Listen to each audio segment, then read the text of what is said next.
جمع شد و مشخص شد که اصلا واقعه چی بوده، چون بالاخره عده‌ای در این قضیه خبط و خطا داشتن، اتفاقاتی افتاده و طبیعتاً بعد از اون بود که دیگه خود ستاد کل اقدام کرد به رسانه‌ای کردن. یعنی ببینید من دوباره تکرار میکنم، بنده در اولین ساعتی که مطلع شدم به مقامات اطلاع دادم، اونها به واسطه اینکه باید این مسئله رو بررسی میکردن، ارزیابی میکردن، بررسی حادثه صورت میگرفت، دیگه از اینجا به بعدش دیگه مربوط به ستاد کله که واقعا هم سریع این کارو کردن. ظرف 48 ساعت این بررسی ها صورت گرفت و عزیزان ما که حالا در هواپیمای کشوری محکم رد میکردن اصابت موشک رو، اونا بر اساس دانستای خودشون عمل میکردن.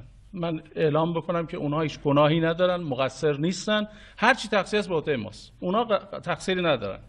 هم هواپیما تور مسیر بوده، خطایی نداشته، هم هواپیما کشوری، شرکت فرودگاه، همه درست عمل کردن. اگه خبط و خطایی بوده، یکی از عناصر ما خبط و خطا کرده، چون در نیروهای تحت امر ما هست، بالاخره مسئولیتش با ماست، ما باید جواب باشیم. این به اصطلاح بعد از بررسی خب دوستان اومدن اعلان کردن این موضوع رو، ولی هواپیما کشوری در واقع تجربه ای که داشتن، چون نظامی که نیستن، اونا بر این اساس که اگر موشکی به هواپیما بخوره باید اون بالا منهدم بشه، اونا میگن خب این منهدم نشده که این هواپیما دور زده می‌خواسته بره بشینه. ببینید چون تو ارتفاع کم هواپیما مورد اصابت قرار گرفته توسط یک موشک کوتاه برد بوده، این هم مجاورتی عمل میکنه. این موشک چون سرجنگیش کوچیک بوده و مجاورتی عمل کرده، این هواپیما فرصت پیدا کرده در واقع یه مسیر رو هوا متلاشی نشده، بعد خوردن به زمین متلاشی شده.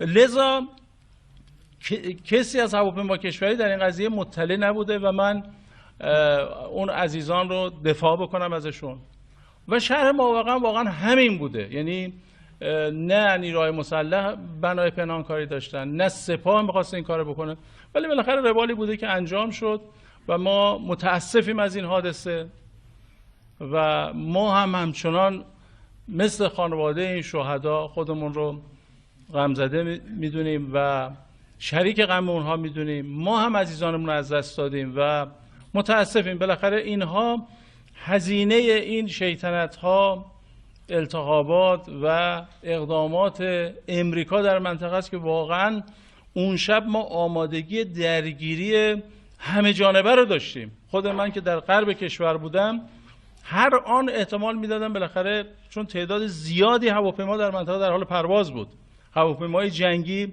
بعضی از بمب افکن‌هایی که اضافه کرده بودن تو منطقه، احتمال شلیک کروز و ورود هواپیماها رو ما کاملا داشتیم. ما خودمون آماده درگیری کاملا همه جانبه کرده بودیم. خب حالا بالاخره متاسفانه اینجا به واسطه یه تصمیم گیری عجولانه یک فرد یه اتفاق و یک فاجعه بزرگ رخ داد. ببینید من نمیخوام اینجا کسی رو متهم بکنم، بالاخره ما یه اطلاع رسانی داریم میکنیم، طبیعتا گروه هایی که مسئول هستن این حادثه رو بررسی بکنن، رسیدگی بکنن، اونها رسیدگی میکنن و اینها رو معلوم میکنن. از دید من موقعی که شرایط جنگی میشه باید توسط مسئولین زیربط این اتفاق میافتاد، ولی به هر ترتیب نیفتاد.